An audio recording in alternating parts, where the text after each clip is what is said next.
Hey, what up, fam? So I've never claimed to be an expert. I just like history. You don't have to be an expert to like history. All you have to do is read a fucking book. Watch a documentary on something historic. Be interested in something from the past. But today's episode is an episode I've wanted to do since I started the show. It's on Alexander the Great. And it's mainly on that last part, the Great. Because he wasn't all that great. He died when he was 32. We're going to tell this story backwards, from the end to the beginning. From Babylon all the way back to Macedonia. You ready, big dog? Alexander is dead. The priests say the body doesn't rot. The soldiers whisper. Alexander's body lies in Babylon for months. It doesn't decay, adding to the myth. Some say it's proof he was divine. Others say it's honey and embalming magic. That's where the myth begins. We packed his body in spices, oils, and gold. And still, I swore I heard him breathe. His chest did not move, but the room refused to cool. The lion does not rot.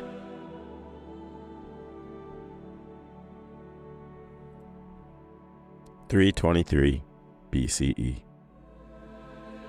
Alexander lies dying. 32 years old. No battle wounds. Just fever, a bloated belly, and silence. Outside the door, generals are pacing. Inside, a man is drowning in his own myth. His alleged last words: "My empire will go to the strongest."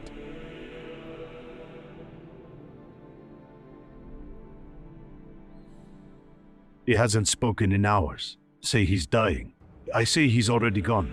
The Empire doesn't know yet, but the wolves are sniffing at the tent. He built something too large to hold, and now we're pretending we can carry it like it's not on fire. He hasn't spoken in hours.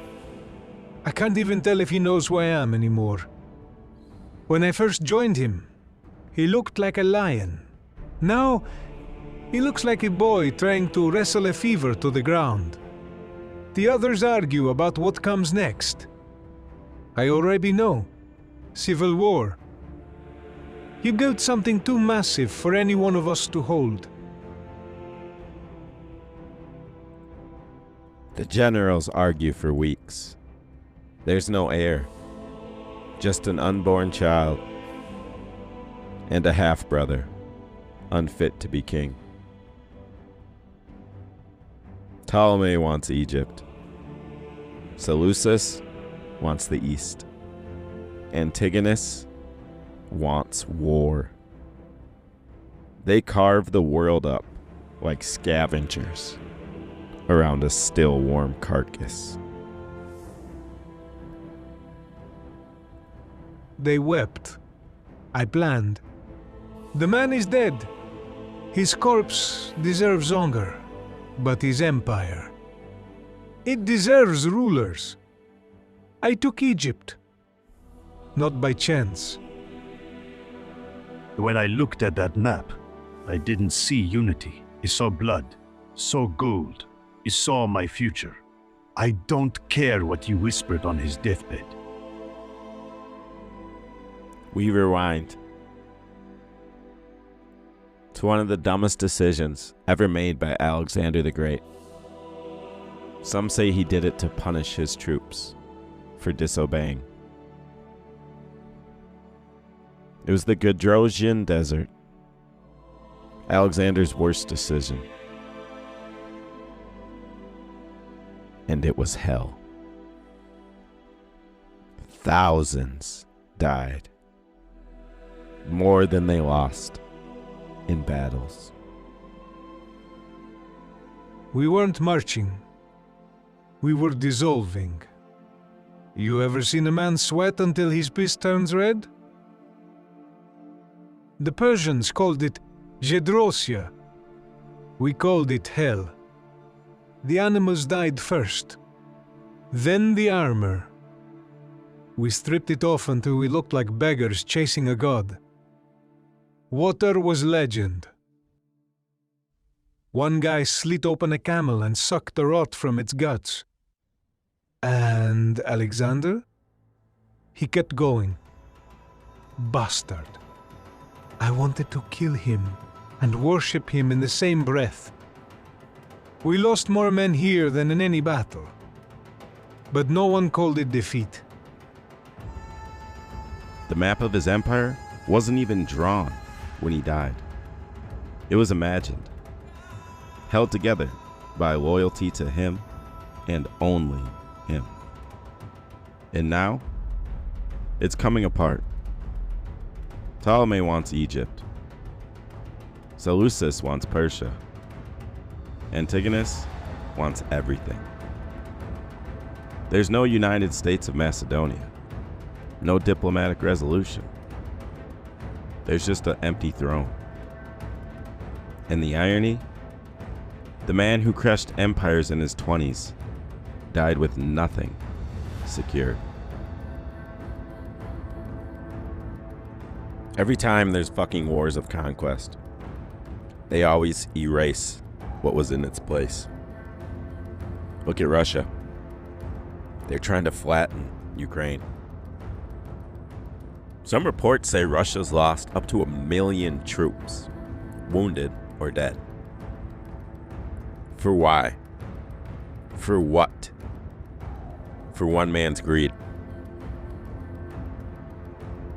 Same as this shit. Nothing has fucking changed, y'all. That's why we need the younger generation to learn from this and do something different.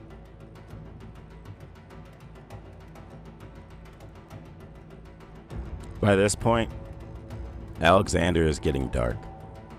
We're talking paranoia, God complex, maybe even actual madness. He kills Cleodas, the man who once saved his life, in a drunken rage.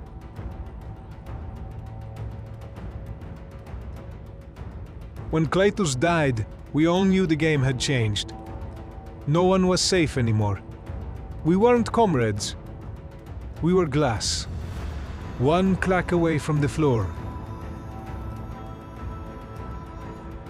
Just prior to this, the men had refused to go any further. They were at the edge of the known world. They had had enough. They begged, then threatened. And for the first time, Alexander broke. He locked himself in his tent for 3 days. He didn't speak. Then, he turned back.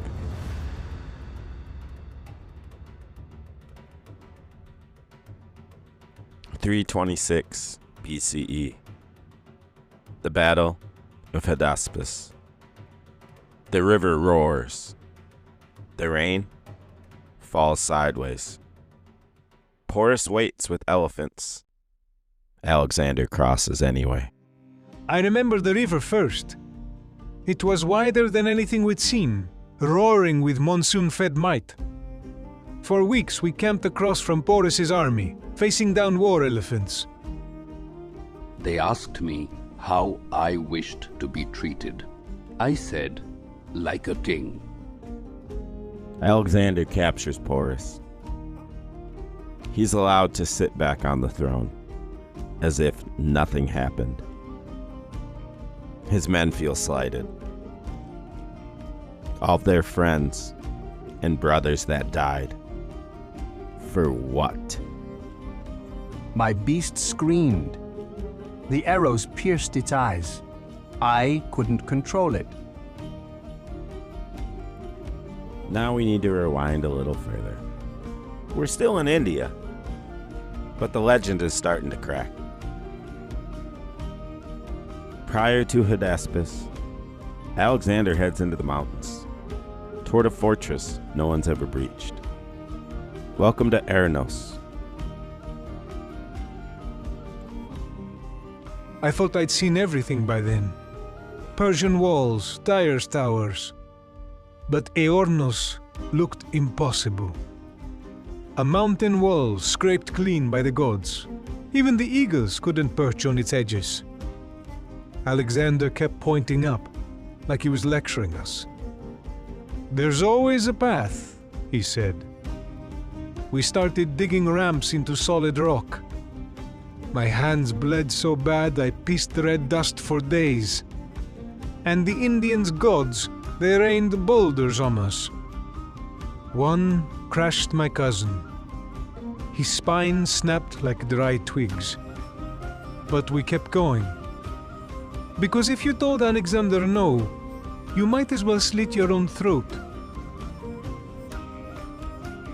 The defenders believed no army could ever climb Eranos.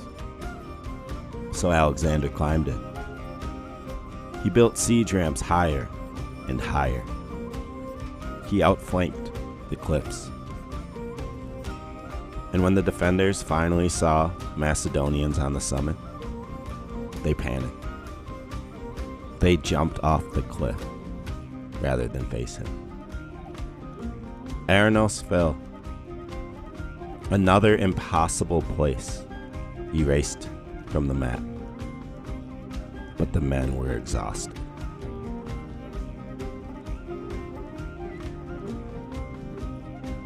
After Eranos, Alexander kept pushing east, deeper into the Punjab, hunting the edges of the world. But what he found was emptiness. Entire towns abandoned, crops burned, rivers poisoned, locals hiding in the jungle.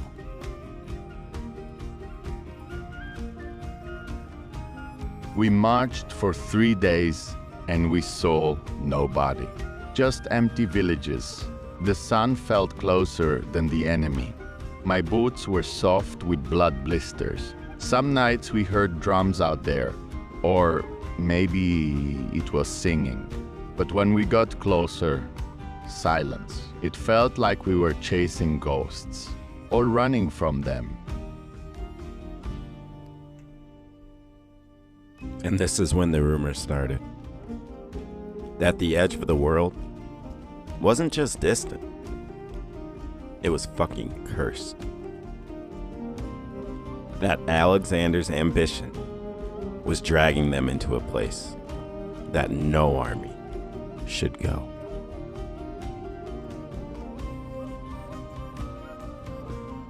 Eventually, Alexander reached more cities.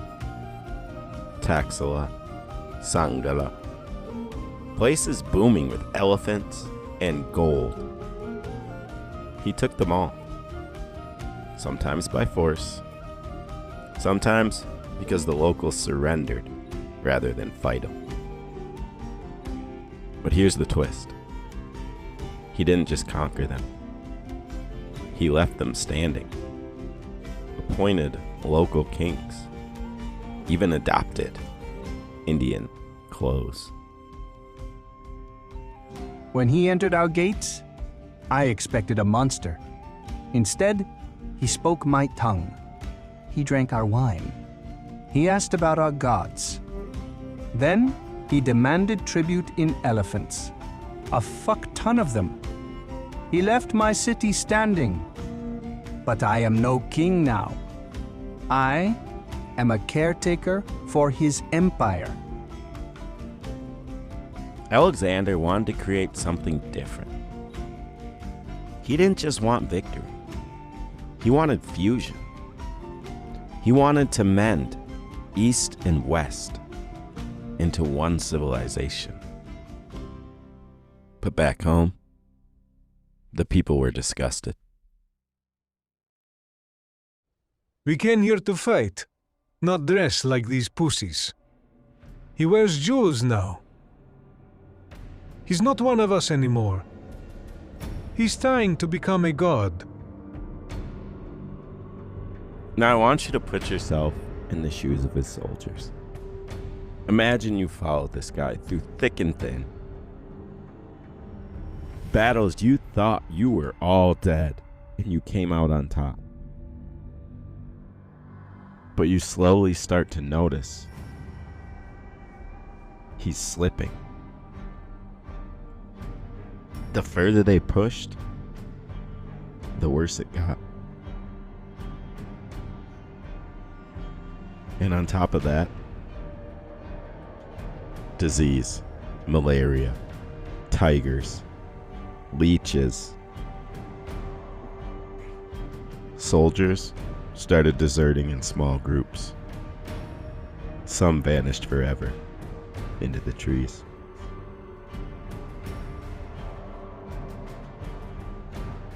And I'd just like to give a shout out to all the servicemen and women, past and present. Thank you for everything you do, because I sure as fuck couldn't do it. Fuck this shit and fuck him. I want to go home. This is when his men began begging him to turn back. But Alexander was still hunting legends. He needed to find the end of the world. In the Punjab hills, Alexander stopped at ancient stone altars. The locals said they had been built by Hercules. Alexander made a sacrifice there, left offerings. It wasn't just superstition. He was stitching himself into the myths.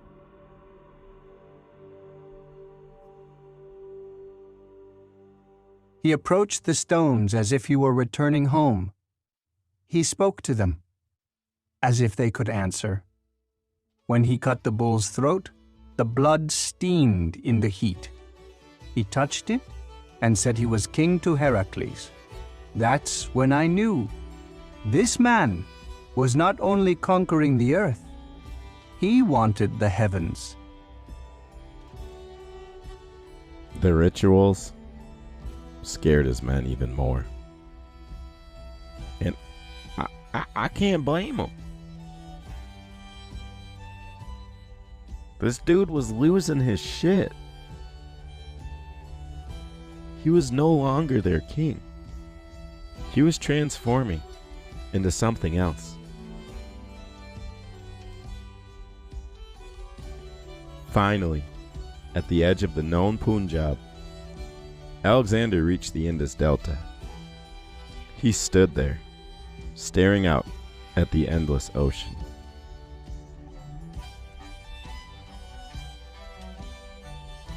They say the world ends here, that the sea pours off the edge into chaos.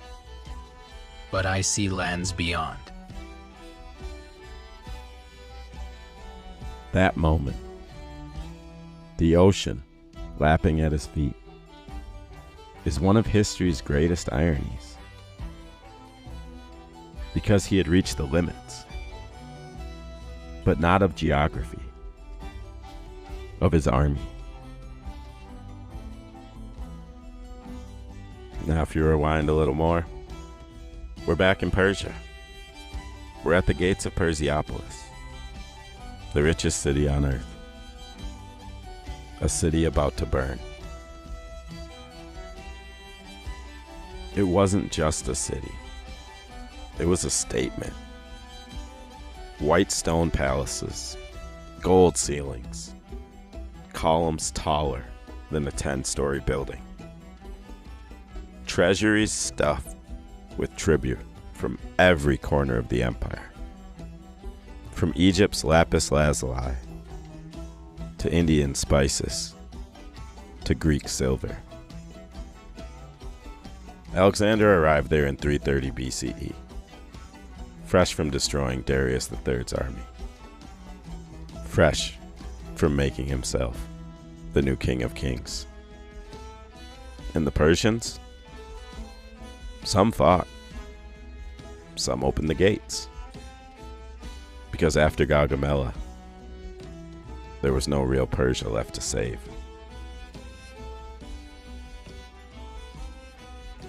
Here's what you need to know. Alexander conquered Persepolis. Then he threw a party. And at that party, the shit got wild, and someone set the place on fire. Was it an accident, a drunken dare, or a calculated political message? We'll never know for sure. But Persepolis burned. Some historians blame a woman named Thais, a famous Athenian courtesan. They say she urged Alexander to torch the city as revenge for Xerxes burning Athens a century before. Others say Alexander ordered it himself to send a message that the old Persian Empire was gone. Only his empire mattered now. The flames roared for days. Marble cracked like glass. Gold dripped like candle wax. Thousands of scrolls, history, philosophy, science turned to ash. Alexander watched it all.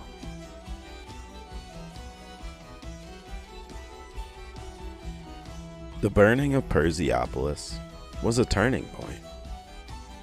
Before that, Alexander was a liberator, a hero, toppling tyrants. After Persepolis, he became the destroyer, the conqueror who erased cities from the map. The man who believed he was more than a mortal.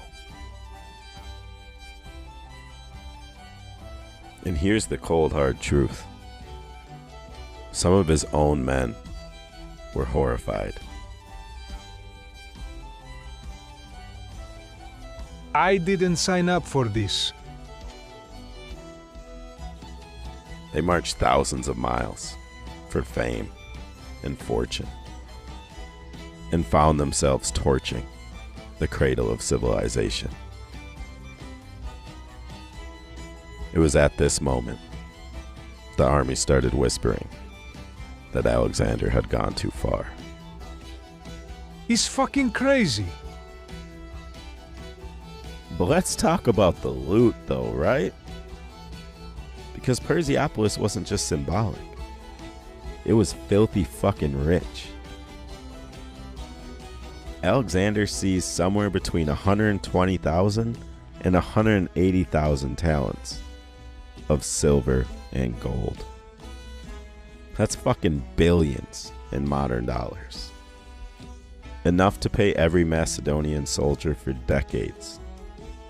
Enough to fund entire future wars. Enough to reshape the economy of the ancient world. He distributed some of it to his troops, but he kept a lot for himself and for his vision of a fused empire.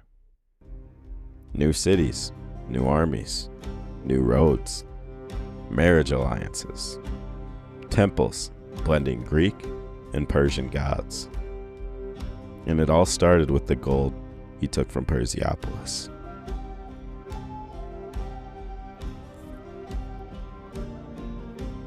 We rewind a little further to Darius III, the last Persian king. After the Battle of Gaugamela, he fled east. Alexander chased him for months, through mountains, deserts, cities that opened their gates, only to close them again as soon as Alexander passed. Finally, Darius's own men betrayed him. Bessus, a satrap from Bactria, stabbed him and left him dying in a wagon. Alexander caught up just in time to see Darius's corpse, and he cried. Because even though Darius had been his enemy, Alexander wanted to defeat him as a king. He gave Darius a royal burial. He sent his body back to Persepolis. He claimed the title King of Kings. But that's when the darkness started leaking in. Because with Darius gone, there were no more giants to slay. No clear enemy left. Just an endless horizon.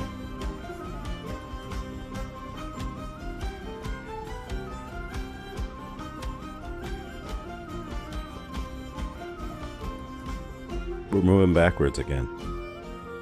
Back to 331 BCE. To the fields of Gaugamela. The biggest battle of Alexander's life. Darius assembled an army that dwarfed Alexander's.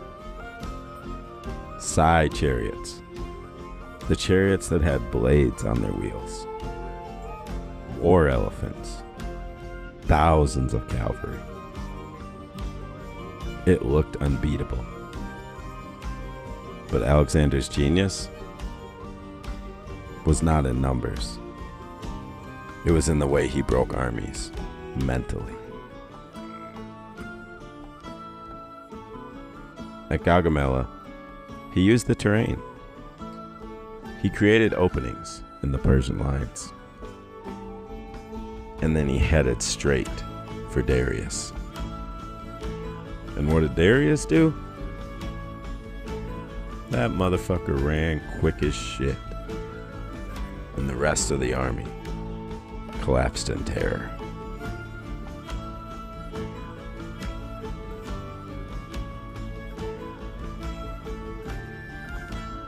Gaugamela changed the world.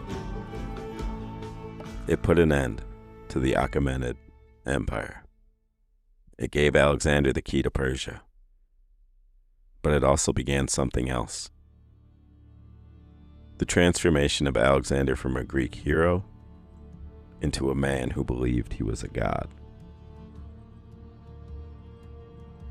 And the army? Some loved him even more. Others started watching him with fear. Because Gaugamela wasn't just a victory. It was the doorway into a darker empire. An empire built on ashes.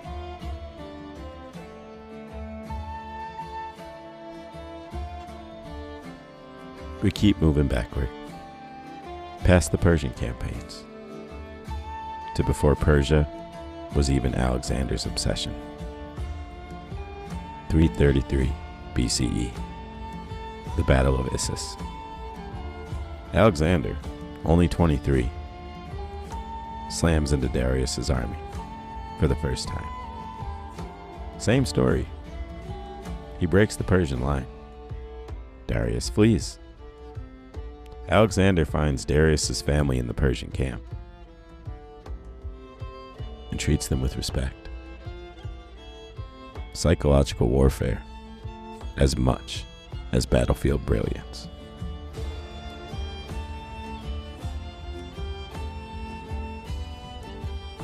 After Issus, Alexander heads south. The Siege of Tyre. It lasts 7 months. Alexander builds a causeway into the sea to reach the island city. Gaza, brutal siege, heavy casualties. Egypt, Alexander crowned pharaoh, called the son of Amun, a living god. In each place, he doesn't just conquer cities, he conquers identities, blending Macedonian steel with Persian silk and Egyptian divinity. These victories made him unstoppable. But back home, cracks were forming. Because before all of this, there was Philip. Alexander's father, Philip II, was a brilliant king. He unified Macedon, built the army that would conquer the world. But he was murdered in 336 BCE at his own daughter's wedding by one of his bodyguards. Some whisper Olympias, Alexander's mother, was involved.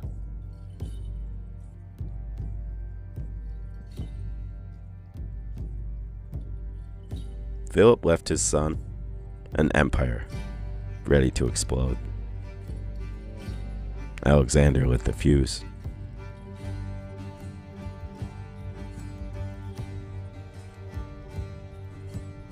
In 336 BCE, Philip II of Macedon stands in a glittering palace at AG.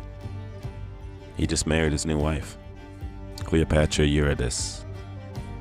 He's celebrating a future of alliances and power, and he's about to step into eternity.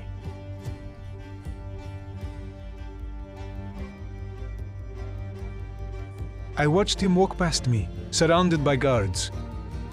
No one thought I'd dare, but he humiliated me, left me bleeding in the dirt after his men attacked me. He thought he could buy my silence, or my loyalty. He was wrong.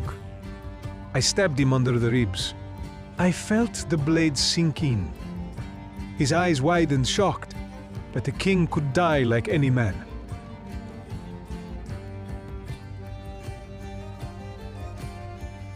Philip collapsed in a pool of blood. Chaos exploded around him. Within minutes, Pausanias was cut down trying to escape. But conspiracies bubbled immediately. Was Olympias involved? Did Alexander know?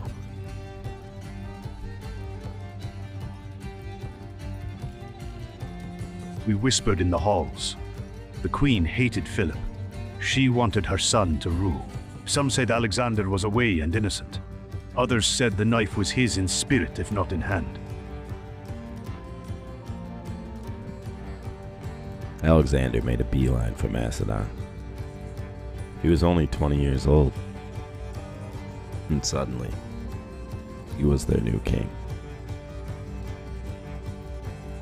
Philip's death triggered revolts. Greek cities sensed weakness.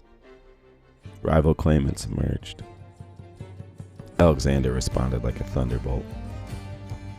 He murdered rivals, marched south into Greece, and stood before the League of Corinth and demanded the leadership his father once held.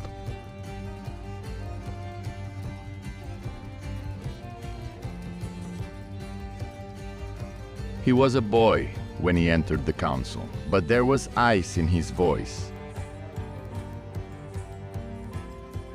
Alexander was now supreme commander of the League's forces. The Persian Empire lay across the sea, and a king, who might have been a footnote in his father's shadow, was ready to eclipse him. Philip left Alexander a professional army, silver mines to fund wars, diplomatic alliances all over the Balkans. But Philip also left shadows. Enemies who still believed a child couldn't rule. Noble families who resented Olympia's influence. And an empire barely held together. Alexander stepped into power, carrying all those fractures.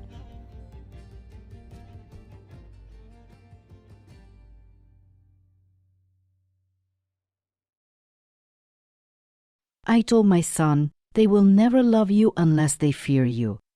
Kings cannot afford gentle hearts.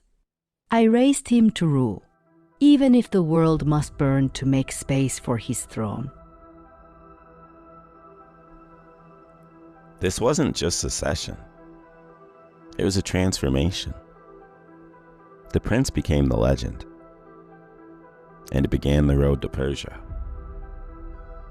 But before all of this, there was a teacher, and a horse, and a boy destined to challenge the world.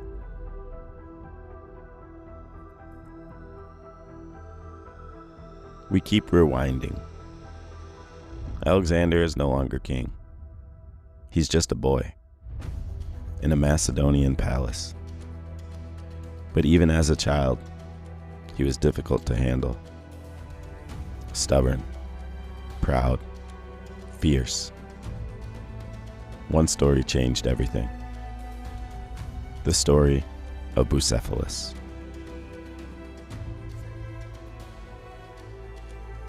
I watched the horse book. None of my men could mount it. They gave up, called it cursed. But my son walked forward. He turned the horse toward the sun so it wouldn't be spooked by shadows. Then he leapt onto its back as if born there. I felt a chill then, a certainty. This boy would not be content to rule Macedonia alone.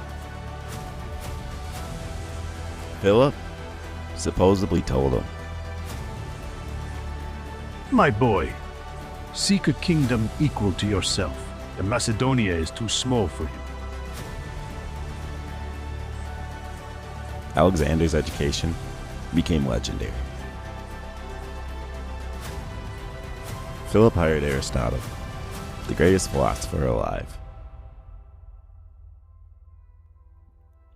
Aristotle taught him rhetoric, philosophy, medicine, science, and politics, but also Greek ideals like arete, excellence, and the belief that reason should rule the passions. He was quick as lightning. He asked questions no boy should ask, dreamed of Achilles, and already burned with the idea that his name should echo forever. But Alexander didn't just become a philosopher. He became a warrior poet. And even Aristotle couldn't control the spark.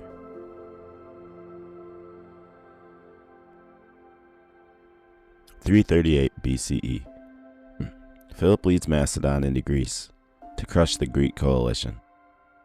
At Chaeronea, young Alexander fights his first major battle. Some sources say he commanded the cavalry, that he broke the sacred band of Thebes, a unit of warriors famed for never retreating. Alexander was 16 and already carving out a legend. We thought no child could command an army. Then he hit us like a thunderbolt. His eyes were wild. His spear glistened red. We tried to hold. We failed.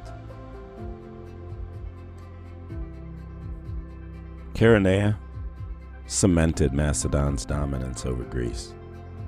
It showed that Alexander wasn't just Philip's son. He was the next storm. Even as a teenager, Alexander clashed with his father.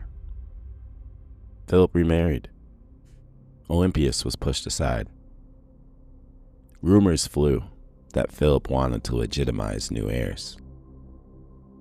Alexander left the court at least once, furious with his father. But destiny kept pulling him back.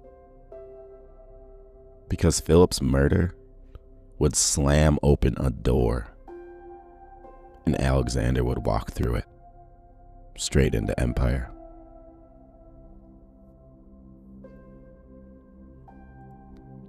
before Alexander could conquer the world. His father had to conquer Macedon. Philip II inherited a mess.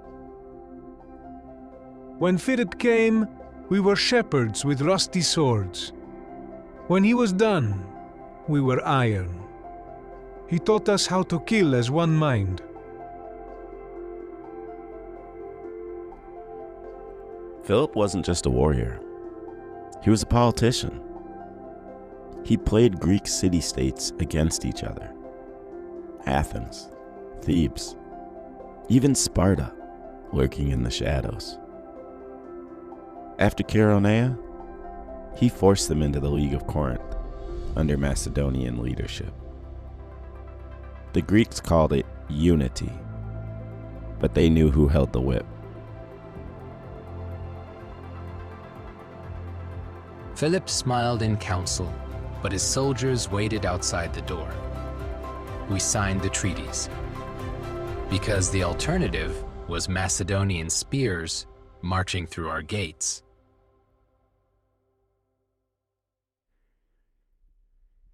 With Greece under his heel, Philip began planning an invasion of Persia.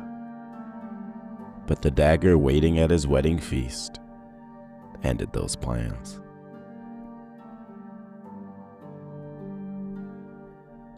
And now, we've reached the beginning.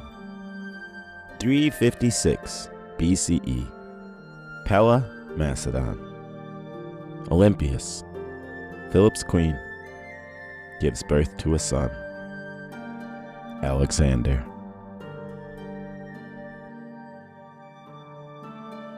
In my dreams, a thunderbolt struck my womb. In my visions, serpents coiled around my bed. The gods whispered he'd rule the world. Alexander was born into a shit show. Greek cities at each other's throats. Persia looming as the eternal enemy. Philip reshaping Macedon into a war machine. Alexander was Philip's legacy, and Olympia's ambition made flesh.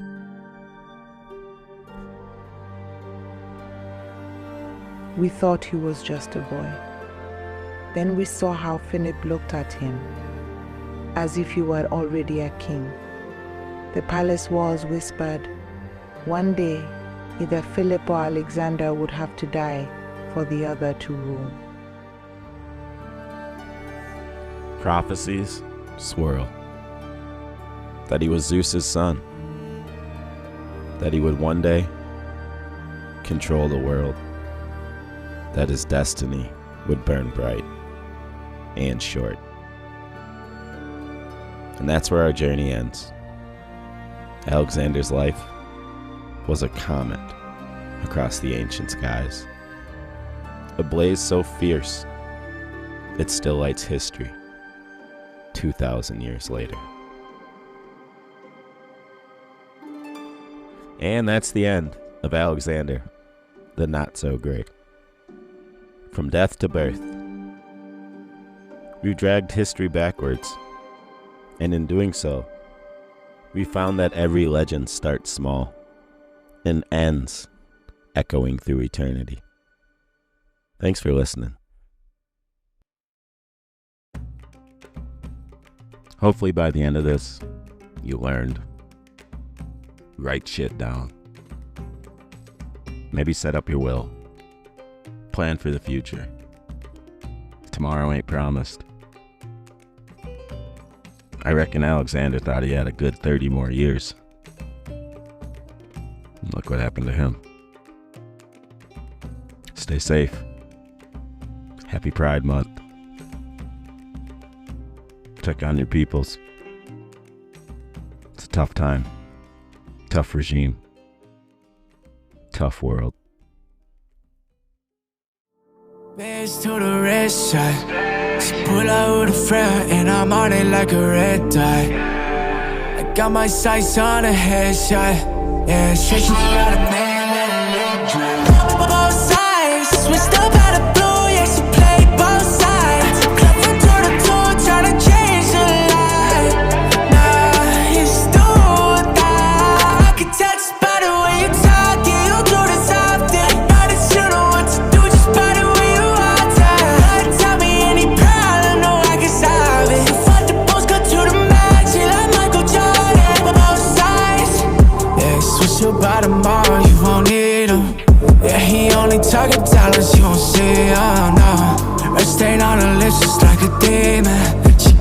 lagging on a